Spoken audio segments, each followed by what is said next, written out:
Hi, welcome to Meyer's Mega Fictional Musings. I'm John, no relation Wayne. Have you read Naked Singularity? Are you looking to read A Naked Singularity?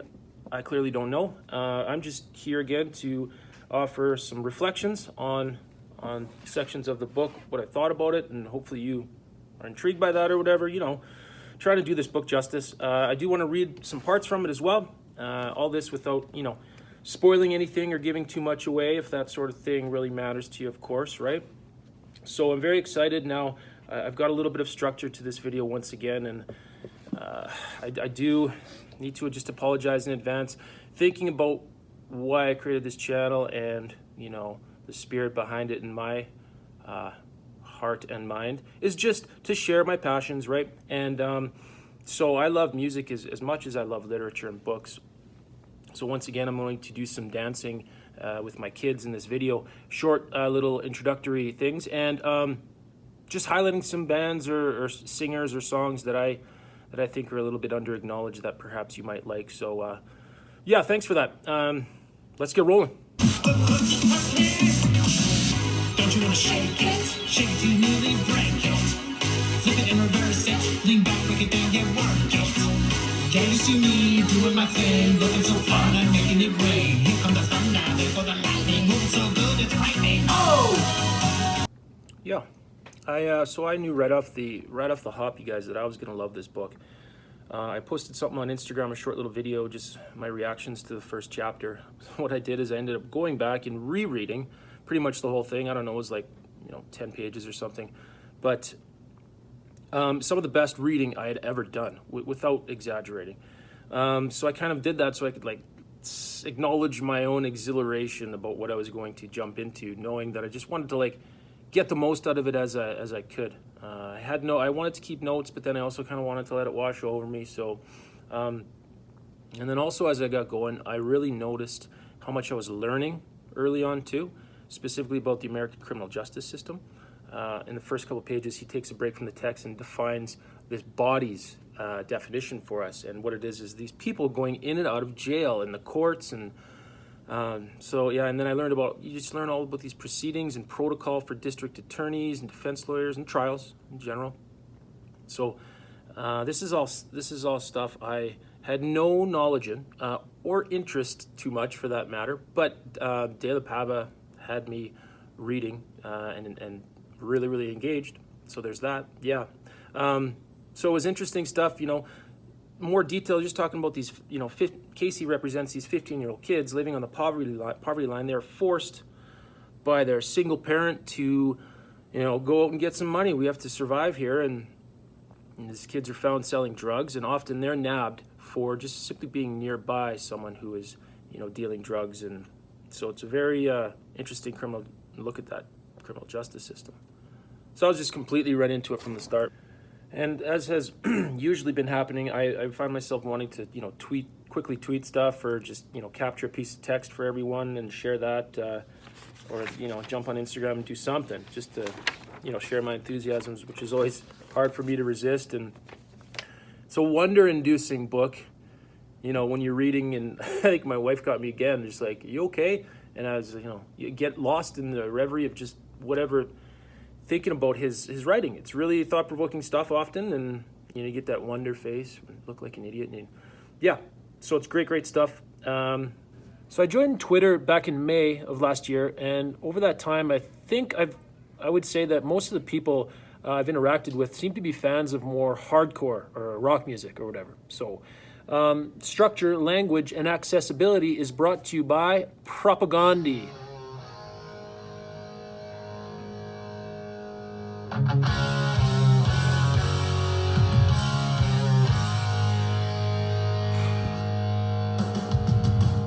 Hardcore band from Manitoba. So good. These guys are older than me and still shred the guitar. The song's called Funeral Procession.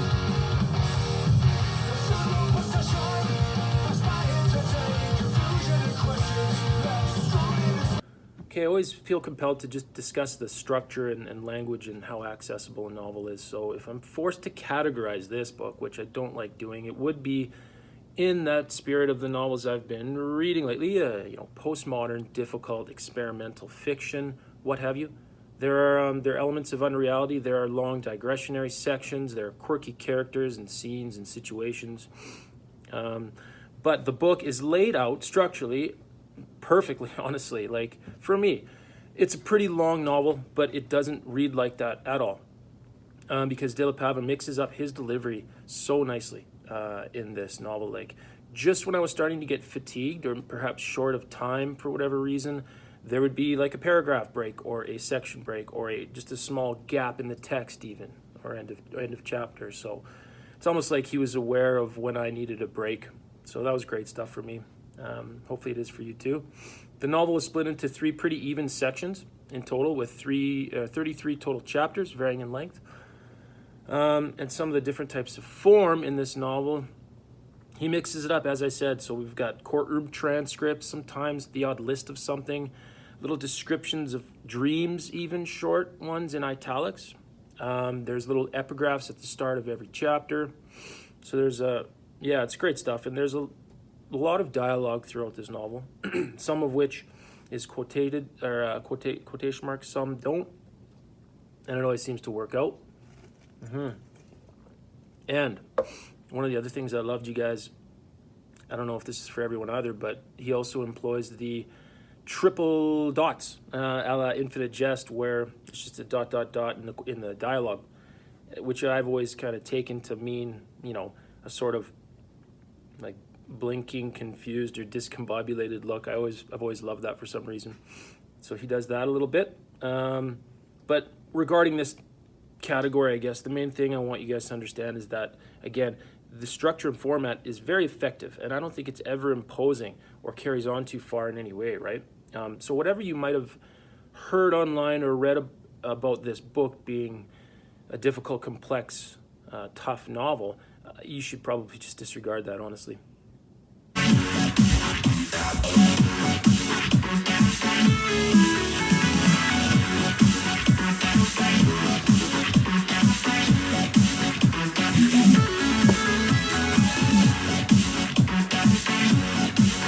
Okay, and I insist. I think what I'm about to say here is not going to spoil anything for you, truly. Now, in a pretty small nutshell, plot-wise, the story centers on Casey, a 24-year-old defense attorney. Keeping in mind all of the digressions that happen, the main narrative, in my opinion, looks at Casey struggling to navigate his personal and professional life. And not necessarily struggling or whatever, but just his life. And he lives in an apartment in New York City, above a few friends of his, one of whom's uncle kind of owns the building, and they're all kind of friends, and Casey hangs out there sometimes. These friends are, they're well-meaning, but lacking in any sort of kind of direction or resolve, which is all good. Again, so yeah, in New York City, the time period's a little more unclear, which is cool. And going back to the fact it could be considered postmodern or whatever, and it has these elements of unreality. A few aspects of the novel include a mayor named Toad, who promotes this idea in the city of, they're called video vigilantes. And citizens are encouraged to capture on film or phone or whatever criminals, or they're supposed to film stuff and capture crime. So, and then this eventually relates to an ongoing news story about the abduction of an infant by these 2 7-year-old boys. And this news story is fascinating the population, including Casey's colleagues and his friends in his building. Yeah, it's pretty cool. Now, I was thinking, considering this novel would have been written in the mid-2000s, this book was published in 2008, I think it's pretty perceptive of De La Pava, considering I know how often I see people just whip out their phones and try and record something. I've seen kids do it with, little arguments and fights, but so, maybe the fact that I use the word unreality is a little bit misleading. Yeah. Another example of this postmodern feel is another chapter opens up and it continues on. Casey's on an airplane and he's watching the screen in an airplane on the back of the seat or whatever, but he doesn't have any sound. And he's describing what's happening. And then he eventually imagines the dialogue. And what De La Pava does is intersperse that with, and in a different font, remarks from the captain of the plane. Or the pilot of the plane he's in. And it's fabulous. So I'm just going to read a little bit to you if that's okay. It's really, really cool stuff. And then what it becomes eventually is a beautiful meditation on like the nature of grief and losing a child. Anyway, won't get too far ahead. So again, he's looking at this screen here. He says, on that square, I saw a smallish girl sitting on the floor using her twin bed as backrest. Her lips moved without effect and in the direction of a freakish purple toy. We were meant, no doubt, to feel we were experiencing the inner life of a child. And then this is in italics. This is indecipherable. Your captain speaking. My captain? We were getting closer to the girl's face, although it was happening slowly and maybe imperceptibly if not for the greater concentration possible in the absence of sound. And I would have bet on the presence of swelling violins. I've just turned off the seatbelt sign. That was the slight ding you heard. You're free to walk around the cabin. We'll be cruising at an altitude of about 35,000 feet. So yeah, it's cool. It's really well done. Yeah, and then another example, you guys, of this metafiction-y feel is Casey has a sojourn in Alabama. We'll talk about that a little bit later. And he stays at this completely outlandish and eccentric and fruit-themed hotel.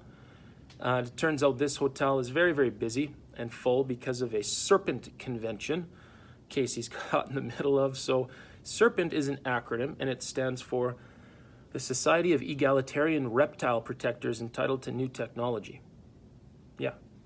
So it's very odd, but very good. And another example of this experimentally feel in the book is the fact that there's this ongoing side narrative throughout the entire book regarding the boxing world of the 80s and 90s. And it's highly riveting stuff. And again, this is a topic didn't necessarily have an interest in. Boxing, very little knowledge or interest. But then I found myself down a rabbit hole on Google, reading up a little more about Wilfred Benitez and Hitman Hearns and others and their career trajectories during this time. And it's great stuff. I also think there probably exists some analogies to Casey's life and his character arc in the story. So there were some parallels there for sure, specifically with Wilfred Benitez. Yeah, there's also these long inner monologue-y sections or conversations that make up a pretty big part of the book. And it reminded me a lot of The Pale King, actually, which is one of my favorite books. So here's a great bit I tweeted about earlier when Casey is in court and he's waiting for a client. And this is one of the funnier parts of the book. This book's super, super funny. And he's waiting in court and he wants to listen to music. So he's waiting for this client who happens to have a grotesque third ear. And yeah, so here we go. He was just listening to a few other lawyers having a conversation before court started, and he was kind of eavesdropping, and it was a gross story apparently. It says, near the end of this, I had surreptitiously put on headphones, and now, confident that the misadventures of the fat 50-year-old fecund defecator were over, I headed far beyond the sun with Yngwie Malmsteen. I've never listened to Malmsteen. Listening to music in the courtroom is a major top-of-the-charts no-no. When the court officer began to approach me, I lied 911 tape so I could be left alone. Yngwie and I were waiting for Mr. Richard Hurd. Mr. Hurd was a 33-year-old drug addict with one tooth and 3 ears. The lonely tooth was an upper tooth, and it was located in what seemed like the exact midpoint of his gums. The third ear requires further explanation. Just a little bit later.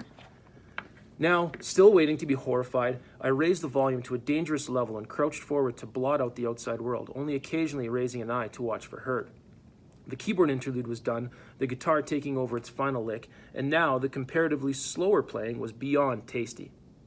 Of course, this was all building to Yngwie's volcanic, inspired, notes fretted at 186,000 miles per hour second denouement. But no such luck, because just as the music began a rapturous ascension to cataclysmic conclusion, I spied Hurd as he actualized in the doorway leading to the pens. The court officer leading Hurd into the courtroom looked as if he'd just been force-fed 12 lemons. doubtlessly a result of ocular contact with aforesaid ear. Hurd sat at the defense table, mercifully to my right, as the case was called into record. And then there's a little bit of a transcript section. I loved it. I loved it. So other elements of the narrative outside of this fundamental plot, I think, deals with Casey's extremely lovable Colombian family. He has a younger sister and an older sister, as well as a precocious and intelligent niece, who for some reason has decided to become mute, or a selective mute. They have a family uncle they talk about who is having some immigration difficulties, and turns out I think he has been arrested for essentially just trying to make a living. He sells hot dogs out of a van. But they're all very close. And the reader really gets a sense of how Casey cares for his family. Very, very important family man. He's 24 again, okay? I just want to read to you this very, very short little bit here. He's talking about his sister, Marcella, his older sister, okay? Just narration from Casey. In my head only, I said, I like you, Marcella. I mean, I love you, but I also like you. I like you because you say things like faith in God. And when I hear something like that, it's almost like I'm looking for subtitles. I like you because you wear an apron while you ask your kid if he finished his homework. And I'm not built for that, but I admire the hell out of it. Because of all your eyes smile when your mouth does. And have you ever noticed you pass that ultra charming trait onto Mary? This is Casey's niece. There's a totally captivating section where the reader, probably the best part in the book, as I reflect, but the reader is thrust into a large family party or a get-together, okay? And we get these little snippets of dialogue, and it's in point form of like random remarks or conversation tidbits or just whatever. And you get the sense of this eavesdropping, right, as a reader, and it's fabulous stuff. I'll show you what it looks like quick. Shoot, one sec here. Yeah, and so it goes on for about 6-7 pages, okay, and it's just like point form, as I said. Kind of uses different fonts here and there. So I picked a few pieces to share. I don't know. They said it was a census or something. I lied. Mommy, right? Some people don't have a place to live. No, drink it fast like this. Forget the salt. All you need is La Lima, never lemon for right after. Where's Alana? Right? That some people live on the street, Mommy? Americans love El hot dog. I sell them right out of the van. Right? That some people live underground in the subway? Mommy, what happens to those people when they die? What happens to their bodies? Do they have funerals? Boxing is the only real sport because you know men engaged in it from the very beginning. Somehow I don't see cavemen taking time off from battling with dinosaurs to swing a stick at a ball. Why so quiet, cutie? Mary? They killed him because he scored an autogol in the World Cup. That really happened. Can a family be hyperfunctional? Aye, he's so smart. Look at the way he stares at the TV. Drink this one. It's nice and cold. You won't even feel it. So, and then he ends it. And so it went, on and on, without even hint of cessation until somehow, abruptly, it ended. It was just awesome. And he starts it off, that whole thing starts off with, so there was constant yapping, lots directed at me, but precious little coming from my mouth. Okay, and then after this, throughout the early part of the book, he, presumably because of his niece's inquiries there, Casey becomes sort of obsessed with this idea of what happens to the destitute and homeless when they die. He yearns to have an answer to this. He just doesn't understand what happens there. Nor do I suppose. He has a persistent earache that he's worried about early in the novel. To finish up with plot here, I think, you guys, always mindful of spoilers. For me, two plot lines began to sort of converge about 2/3 of the way through the book. And sometimes I feel like I'm pretty inept at keeping track of, plot, cause and effect threads, what have you. And this book, though, really, I thought I could understand it. And it was simple and effective enough for me and my slow brain sometimes. But so that was a nice change. But so these converging plot lines, one is Casey is assisting with a colleague, his pro bono case down in Alabama. And this involves a mentally challenged youngster who's on death row. And this is a little trip to Alabama that I referred to, where he stays at the Orchard Hotel. Okay. And the other plot I referred to is this heist that he plans on executing with a different colleague named Dane. In fact, as soon as he gets back from Alabama, that's what his commitment is. It's great. And I love electronic music. I'm not sure if you do, but Characterization is brought to you by a band called the Glitch Mob. Here we go, check it out.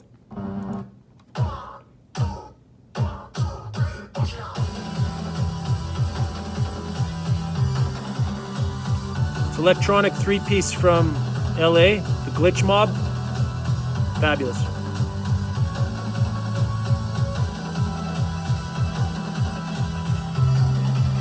Saw them live once.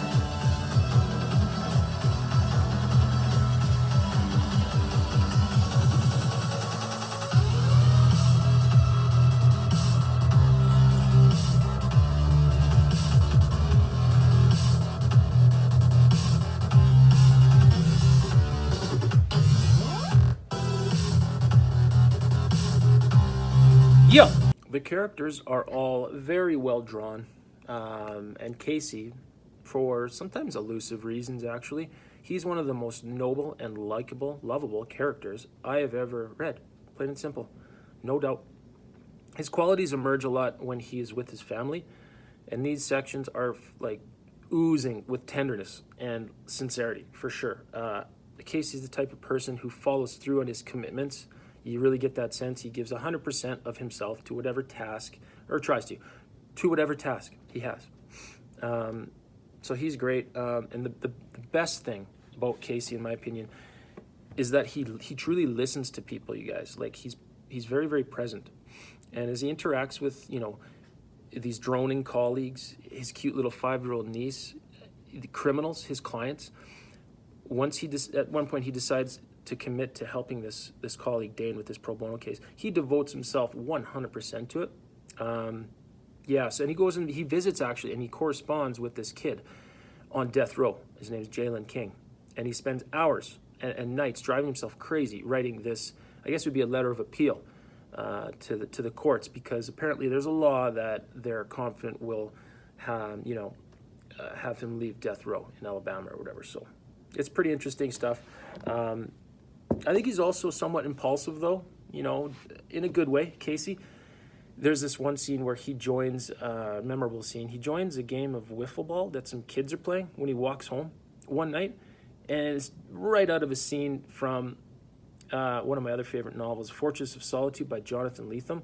One of the characters, Dylan Edbis, does the same thing. And it's just kind of magical. It's like right in downtown New York, he joins in a game with some kids playing wiffle ball or whatever, so it was pretty cool. And the characters, other than Casey, as I said, are all very good too. One of them, individual who lives below him in that kind of flat where he goes and hangs out sometimes, he's committed himself to watching nonstop, without sleeping, on a loop, the Honeymooners TV series, which I've never seen.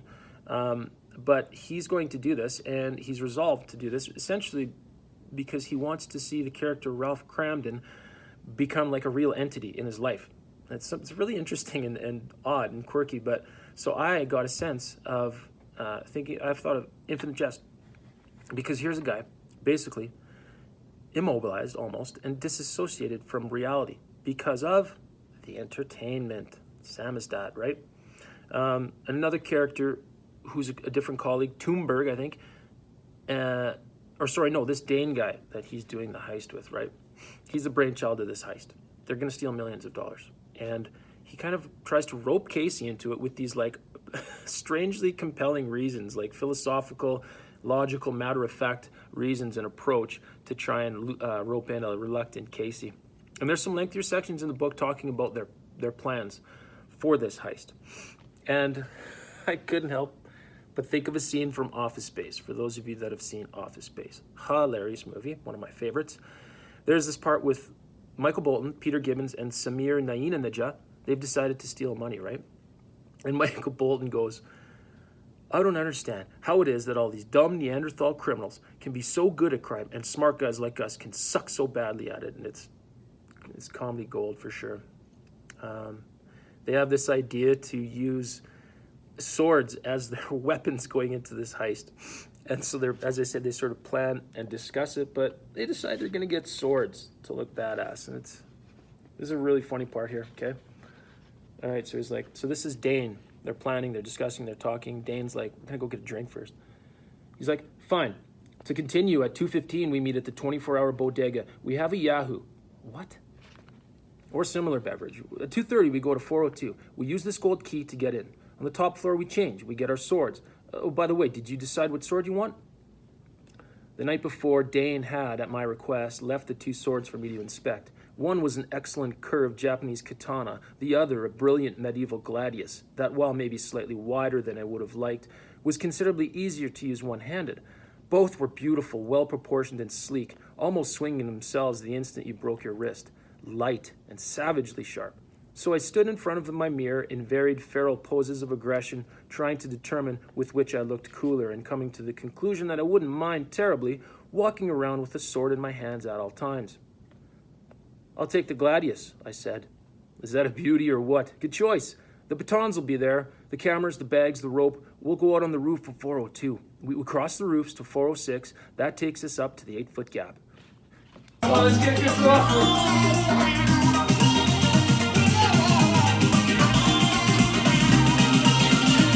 Here we go!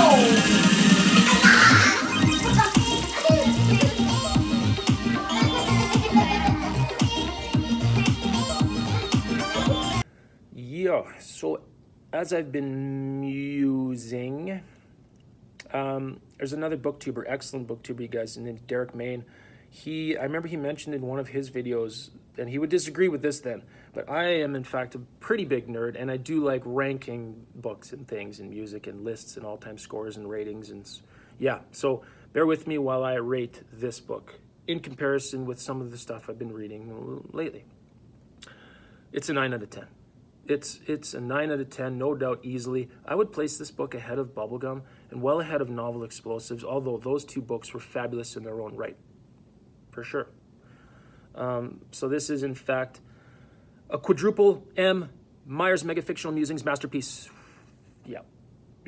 And as the book began its conclusions, I remember, and I spoke about that plot convergence, if you were listening. And there, I identified about 2/3 of the way through. I found myself riveted then, like reluctantly though at first, because I had my doubts. I was like, they can't possibly go through with this. Would Casey? He's not going to actually do this, is he? Like, he wouldn't do that. And I'm not going to give anything else away. But like, so those were my thoughts, right? And I had to read. I had to finish. I had to see how it was going to go down, because I am at this point engaged with the characters and rooting for Casey and his hard to pronounce last name, apparently. So I was going to enjoy the ride no matter what. And mentioned earlier what a tremendous character he is. He is always working incredibly hard, probably too hard most times, right? He tries to connect with people. He tries to help people who are often so unable and unwilling or inept to help themselves. Here's the thing. To a far lesser extent, I can kind of relate to that as a grade 7 teacher, and I'll explain. If I could somehow download a skill magically into the brains of my students, it would be simply and purely the ability to listen, to function with like an optimized conscience, I guess, right? And awareness, because they don't. There's a cliche, and it's like all cliches, it's very true for a teacher. What I say goes in one ear and out the other. I tell the kids this. I say, listen to me, right? So yeah, thinking about, consciousness and awareness, and I really connected with that part. Yeah, and here's Casey doing this with everyone he interacts with in the story. He's very present, and it's great. And I try to do that, and I'm thinking about, the This Is Water speech that I'm so passionate about, right? So that comes into play too. So I plead with my students, as does Casey with his clients, about the importance of things like, patience and resolve and commitment. But it certainly wears on a person. It's a taxing vocation, no doubt, on a 24-year-old Casey or a 39 and 11/12-year-old too. Yeah. I have some links I'm going to attach in the description box. You need to go and check out. If somehow you have not been following Bookshore, Ben over at Bookshore, make sure you go and subscribe to him. He actually does what I believe is the only other review on A Naked Singularity. And it's much more articulate and probably more effective than mine. He's very engaging and articulate guy. It's great stuff. He has a real good take on the ending. Yeah, it was really insightful from Ben. So thanks again, Ben, for that. But everyone go check out that video. Yeah, there's another great Twitter presence, actually, Republic of Bad Taste, Ryan. I don't want to speak for him, but it sounds like he's going to do some YouTube stuff, which we should all be very excited about. He's fabulous. And recently, I think he just surpassed 800 subscribers. Noah at Everybody Who Reads It Must Converse recently did a quick video on the first half of Against the Day, which is a masterful creation. And so I checked that out, and you should go and subscribe to him as well. All good things. I hope you enjoyed the video, you guys. I love doing it. I'm going to reread this book, no question. I want to purchase my own one day. It's just so good. 9 out of 10 for sure. Although, it's not as good as what I'm currently reading, which I'm probably not going to do a review on. It might be a quick and dirty. My second William Gass, Middle C. Gosh. Anywho, you guys take care, okay?